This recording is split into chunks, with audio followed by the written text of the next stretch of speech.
We YouTubers make a lot of assumptions about why some of our videos take off and others fall flat. Sometimes we present those assumptions as facts, saying things like, this video did well because, or that video didn't do well because, but really, most of the time, those are just guesses. We know what happened, of course, and we know some possible reasons why those things happened, but we don't really know which of those possible reasons triggered the algorithm to treat the video like it did. And unfortunately, the good people at YouTube won't be telling us those secrets anytime soon, because the way they built the algorithm is as a learning AI.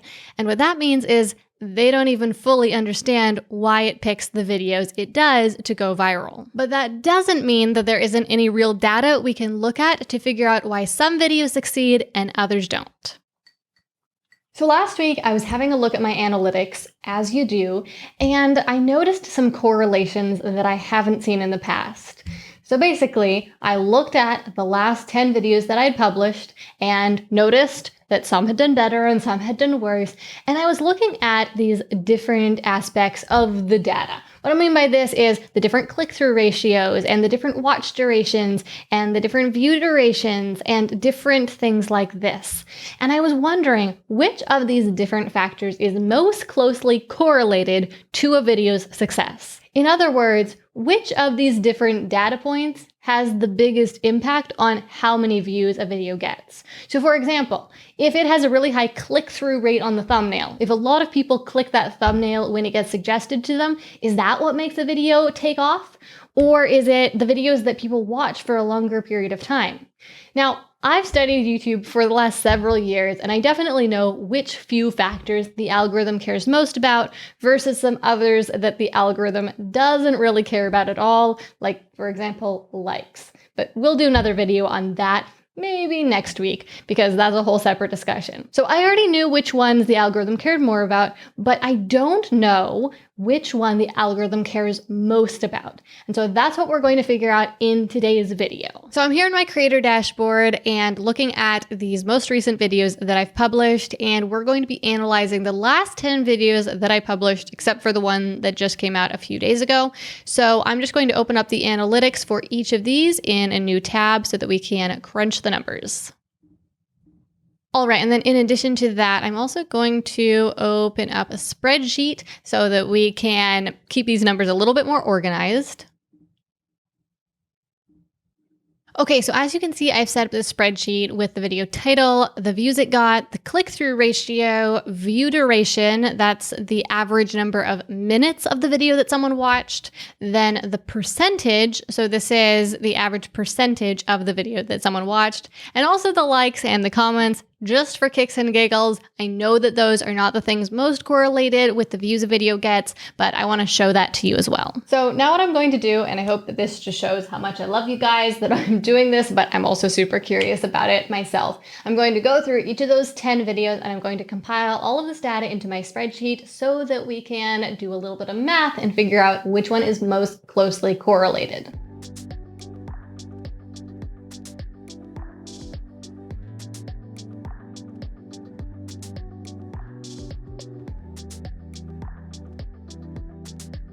Okay, so now I have all this data in front of me, but I noticed there is one big problem with it, and that is that the view duration right now is in minutes, point seconds, which mathematically isn't going to work out. So we need to convert those minutes and seconds into minutes and tenths of seconds and hundredths of seconds, otherwise known as decimal places. All right, so now with all of these numbers in decimal format, we can start to actually do the math itself. And this is where I ran into a big problem, because in order to figure out which of these is most closely correlated, I need to figure out the correlation coefficient, which is basically a number that describes how closely these two sets of data correlate with each other, how straight the line would be if we plotted them on a graph. And I remember doing this back in calculus, back in high school, but I don't remember how at all. So I texted a friend and he doesn't remember how either. So I did a little bit of research. I thought I'll just refresh my memory and do some fun math, but then I discovered that this involves multiple processes that I have long since forgotten. So did some more research and discovered that there are correlation coefficient calculators that I can use. And so that's what I'm going to be using to figure out the correlation coefficient for each of these different pairs of data sets. So basically comparing the number of views that the video got to the number of likes the video got, and comparing the number of views the videos got to the number of comments that the videos got. And we're going to see which of these different data points is most closely correlated to the views that the video got. In other words, which one is most related? The one that when a video got the most likes, for example, it was most likely to get the most views. Or when it got the most comments, it was most likely to get the most views. So that's what I'm going to do right now. Okay, so I ran the first calculation and we have some data. So basically, if we compare the views to the click-through ratios that these videos got, then here's a graph that plots this data. So basically here on the x-axis is the number of views that the videos got, and then here on the y-axis is the click-through ratio that they had. And so it has calculated for us, it has done all these calculations. This is why I'm using a calculator instead of doing this myself, because way easier and way less time. Anyway, the long story short is that the value of R, which is that correlation coefficient, is 1.5577. And so what that means is that they are moderately correlated. We could draw a straight line through here. There is some correlation. It's not a super strong correlation. Basically, the coefficient can be as high as 1, and that would be they are perfectly correlated. And if it has a click-through ratio of 1, then it gets 100 views. And if it has a click-through ratio of 2, it gets 200 views, and so on, just in a straight line like that.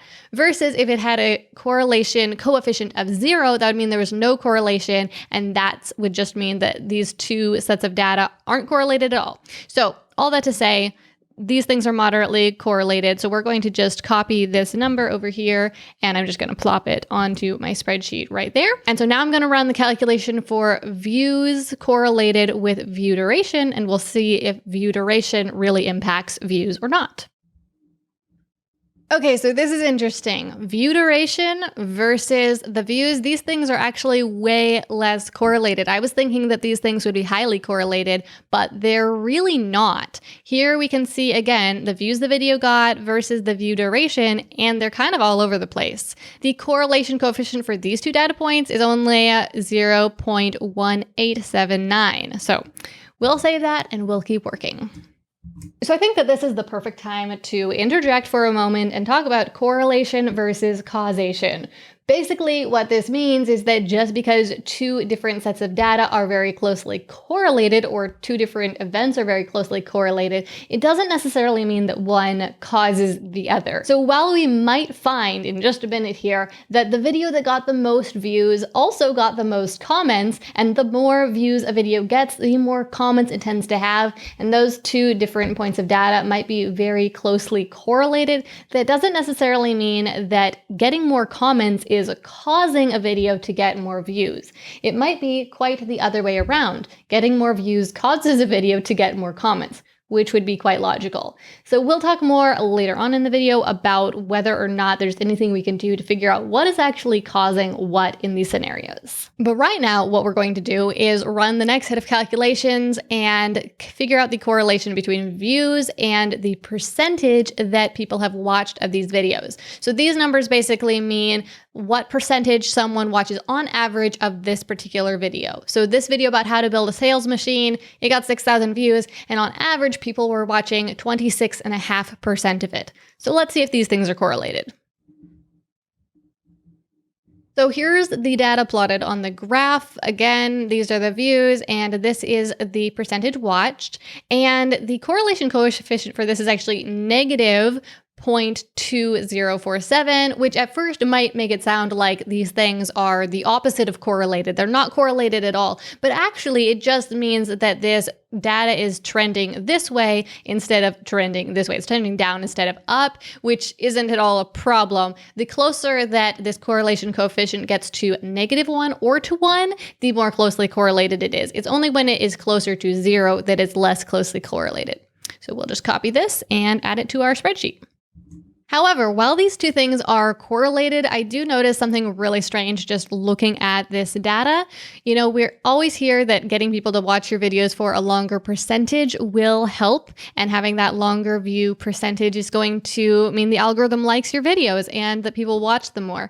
But just eyeballing this data, look here. So this video that got a 50% average view percentage, it only got 8,000 views versus this one that got the lowest watch percentage, 13.6, it got 28,000 views. So way more. And then if we look at the one that got the next highest view percentage right here, 48%. That video got less than 10,000 views. And then the one that got the next least, I think it's this one with 23% average, it got 10,000 views. So basically what I'm seeing here is this negative correlation that actually some of the videos that had the lowest average watch percentage got the highest number of views, which doesn't make a lot of sense unless that part is random and the algorithm doesn't actually care about that very much. Okay, well, let's just keep working on this and see what we figure out. Okay, so for the likes, we actually have a really high correlation of 0.7233. And here is the graph where you can see the more views the video got, definitely the more likes it got. But again, going back to correlation versus causation, of course, a video that got more views is able to rack up more likes just because there's more people there to potentially like it. And then finally, we'll look at comments, and I think we're going to see something kind of similar. So let's take a look at this graph. Sure enough, videos that got more views tended to get more comments, and that correlation coefficient confirms that these things are moderately correlated. Videos with more views tend to have more likes, but they're not as strongly correlated as the likes, which I think makes sense because I feel like there are more variables as to whether someone leaves a comment than whether they give a like. In almost every video of mine and other people's, the person making the video will ask people to like, and that call to action is pretty similar from one video to the next. So if people like the video, and if there are a lot of people watching it, then a lot of people click the like button. Comments, on the other hand, really vary from one video to another. In one video, I might ask people a question and ask them to answer it. In another video, I might ask people to share their biggest takeaway.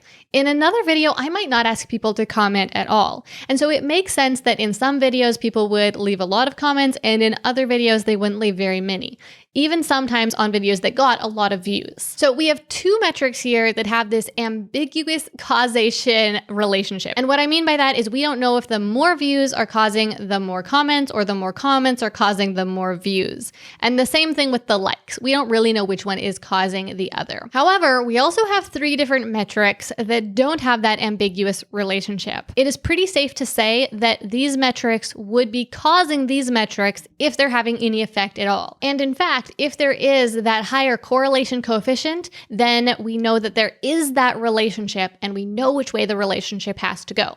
Now, I want to point out one more thing. Not only do we know that the relationship here is less ambiguous and the direction this relationship needs to go, that the click-through ratio would need to cause the views and not the other way around, but we also know that YouTube has come out and publicly said that things like click-through ratio and view duration, and they've also mentioned percentage watched, are the things that are the contributing factors that make a video rank well and get suggested on YouTube. Whereas they've said that likes and comments have little to no effect on this. So with that in mind, we're going to take a look at these three things and make a determination about which one the algorithm cares the most about. And it's pretty obvious to see. As he pointed out earlier, the algorithm doesn't seem to really place much of any weight on the percentage watched. There can be a video that people only watch an average of 13% of it that does really well. And this can be in part because maybe this video was longer. And in fact, I know that this video was over 20 minutes long, so it's definitely on the longer side. So people were still watching a decent number of minutes of it, even though it was a small percentage of it. Whereas we have other videos that people watched over half of the video, which is really high for YouTube. And yet, this video did relatively poorly. In fact, it was one of the worst performing videos of this group that we're analyzing. All that to say, percentage watched seems to have essentially no effect on how well a video performs. In fact, it's technically even negatively correlated, although I will admit that this is definitely a small sample size of YouTube videos, and if we looked at a larger data set, we may find that it's simply not correlated. And that is my guess as to what we would find. And so now we look at these other two metrics that are potentially affecting the views a video gets, and one of them clearly stands out as having a much higher correlation coefficient and therefore having a much bigger impact on the views, and that is click-through ratio. So long story short, the more clicks a video gets when it is suggested or when it shows up in search, the more likely that video is to do well and to get more views. Wow, this really has some huge implications. What it really means is that your thumbnail matters more than we ever thought that it did. I mean, YouTubers have known for a long time that thumbnails were important, but this confirms that thumbnails are actually one of the most important factors, and that if you're making a video and you want it to do well on YouTube, that you should invest a significant amount of your time that you spend making this video into actually designing the thumbnail itself. But just to throw a wrench in all of this, I do have to point out one more thing, and that is just that your thumbnail isn't the only thing that affects whether or not someone clicks on your video. There are 3 other important factors that I can think of just off the top of my head. The first one is the video's topic. If you make a video about a topic that appeals to more people or appeals more strongly to the people that it does appeal to, then people are going to be more likely to click on it. Another thing is the video's title, of course, and how you title your video, how you word it, how long your title is, the exact phrasing that you use, and the keywords that you include in your title. All those things are definitely going to impact whether or not someone clicks on your video. The final thing, though, I think is the thing that people think about at the very least, and that is how well people liked your previous videos. So basically, if people have watched some of your videos in the past and they really enjoyed them, they're going to be way more likely to click on your next video. Versus if they didn't really enjoy the last video of yours that they watched, they'll be a lot less likely to watch your next video. And so what that means is it's not all about thumbnail, it's not all about title or topic, it is really about the quality of the videos you make and how enjoyable and how interesting they are to watch. If you liked this video, why not give it a like? Well, actually, clearly you did like this video since you made it all the way to the end, and thank you so much for doing that because it does help with the algorithm, at least a little bit, but you also did the thing that helped me out the very most by just clicking on this video, so thank you so much for that. If you did enjoy this video, as it sure seems like you did, then consider subscribing if you haven't already. I make new videos about entrepreneurship and marketing and YouTube every single week. They're not normally quite as nerdy as this one was, but I did think this was really interesting, so I might do more like this in the future. Let me know in the comments if you enjoyed this, if you want to see more videos analyzing more things about YouTube metrics and such. I would definitely be game for that. Anyway, that's all for today's video. Hope you enjoyed it as much as I did, and I'll see you again next week. Just kidding, 2 more things I was supposed to tell you. One is, if you want to run such calculations for yourself, I will leave the link to the calculator that I use to calculate those correlation coefficients in the description below. It's actually super easy now that I figured out how to do the math and what the math needed to be. So I would love it if you tried that out for yourself and told me about the results that you figured out for your own YouTube videos and what correlations you found, and if you figured out any causations as well. That'd be really cool. The other thing is, if you want to learn even more about how the YouTube algorithm actually works and how you can work with it to get more views on your videos and grow your channel faster, I have a free workshop that I put together a few months ago that you can sign up for to learn all about that. There's a link for that in the description as well. Okay, that's really all, so bye.